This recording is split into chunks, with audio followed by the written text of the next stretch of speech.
Hello. Hi. The Grim Reaper.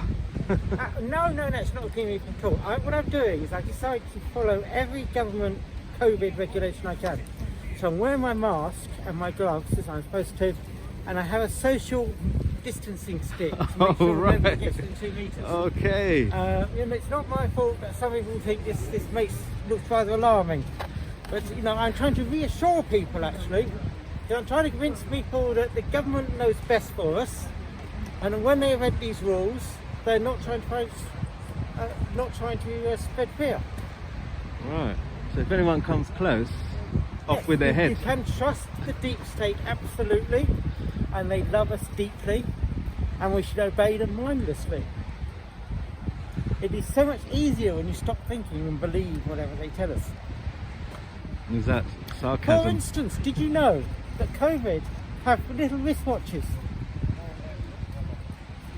I'm aware that they are ideologically sensitive, Well, no. and that it's okay to riot if you're BLM, but if you're a conservative, then you're gonna Well, be a conservatives have super-spreader. got stronger immune systems. And we're superior in every other way, so that's which case. But no, it's been discovered now they've got little wristwatches. For instance, if you're in a pub, up until 10 o'clock they're not infectious. But at 10:05, they look at their little wristwatches and they say it's time to start infecting people. And they go berserk and attack everybody. I mean, who would have thought such a thing? But if the deep state say it, it must be true. The highly organised life form. Yes. But they politically can tell them between left and right.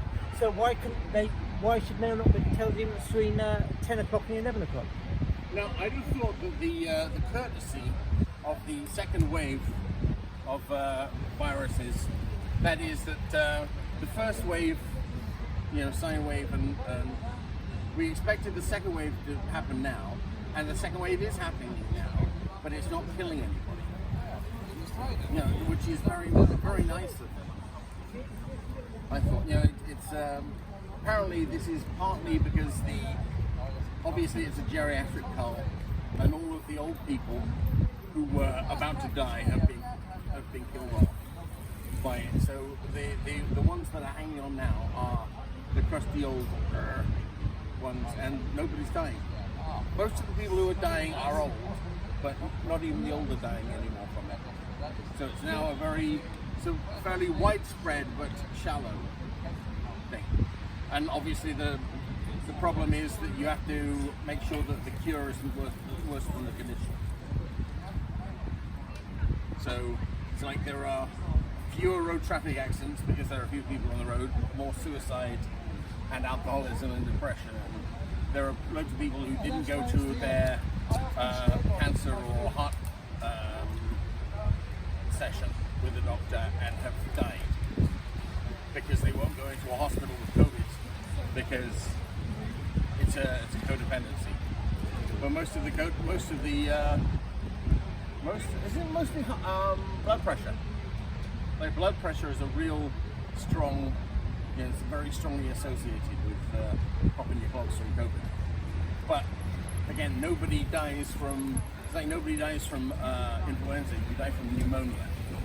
Only this year, nobody has died from pneumonia because everybody who had pneumonia-like symptoms died from or with COVID, which is, one begins to question exactly how lethal it's been, because all the people, normally you lose about 2,000 people a day, and if you have 1,000 people a day dying from COVID, suddenly it makes a huge difference whether you have 2,000 people dying or 3,000 people dying. And if you have 2,000 people dying, that's 1,000 people who would have been dying anyway, who you get to label as COVID, because there's rather more funding that goes with processing a COVID death than processing a non-COVID death. So it's a little bit more nuanced thing. Cheers. Well, as a representative of the deep state, of course I say that this is a price worth paying. I mean, if 50,000 deaths from cancer, which is what they imagine happening as a result of people not receiving the treatment. Now, this seems a completely reasonable cost to pay in order to keep everyone stupid and afraid. I don't know what my friend here thinks of that.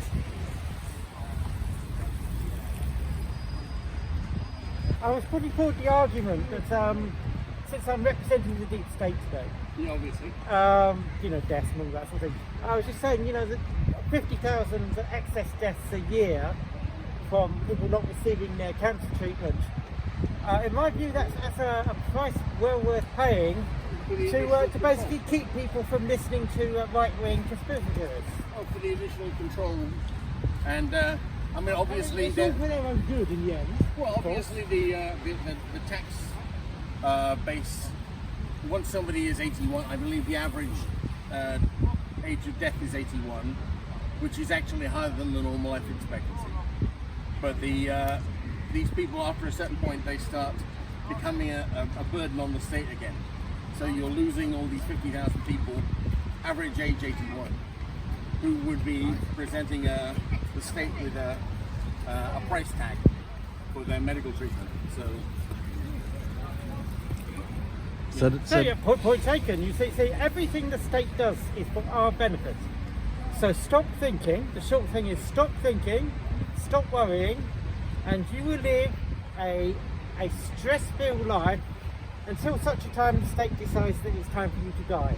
In which case, I'm going to have your time, but you probably live a little bit longer as a result of lack of worry. So everyone's quit in.